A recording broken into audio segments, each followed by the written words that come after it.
ప్రపంచవ్యాప్తంగా 8 గంటల చెప్పండి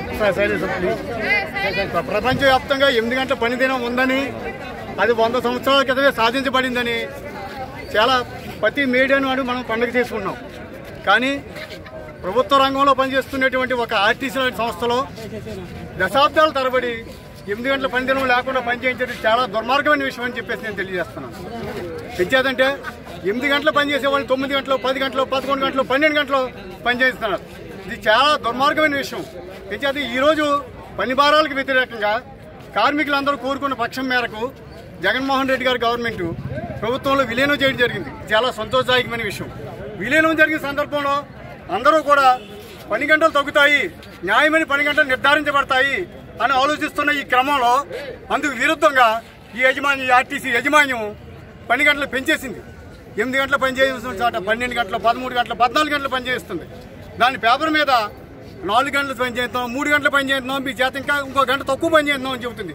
ఇది చాలా దుర్మార్గకరమైన విషయం. ఇది కార్మికుల పట్ల ఈ దేశంలో అమలవుతున్న దుర్మార్గకరమైన విషయానికి ఈ ఆర్టీసీ యాజమాన్యం ఒక చక్కటి ఉదాహరణ చెప్పడానికి ఈ సందర్భంగా ప్రజలకు తెలియజేస్తున్నాం. మేము ఈ న్యాయమైన సమస్యలు పరిష్కరించమని చెప్పేసి 3 నెలలుగా, 4 నెలలుగా, 6 నెలలుగా చెప్పాలని సంవత్సరాల తరబడి అనేక యూనియన్లు యజమాన్యానికి రిప్రజెంటేషన్ ఇస్తూనే ఉన్నాయి.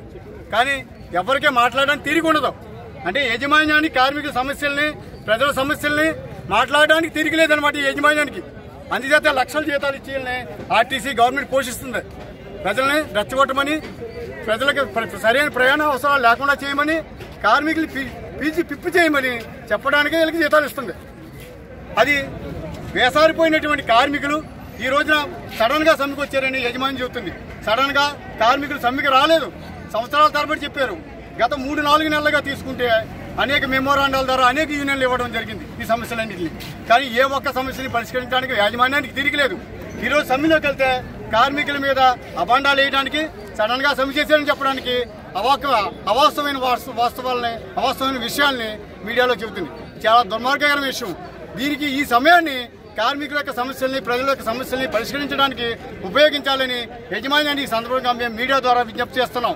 అలాగే ప్రజలు కూడా ఈ సమస్యల పట్ల సానుభూతిగా ప్రవర్తించాలని, అర్థం చేసుకోవాలని, ఇది కార్మికుల యొక్క, ఈ దేశంలో ఉన్న సామాన్య ప్రజల యొక్క అవసరాలకు సరిపడే సమస్యని, ఈ విషయాన్ని ఆ విధంగా గుర్తించాలని తెలియజేసుకుంటూ ఈ అవకాశం ఇచ్చి మీ అందరికీ ధన్యవాదాలు. నా పేరు శ్రీనివాసరాజు, వర్కర్స్ యూనియన్ ప్రెసిడెంట్.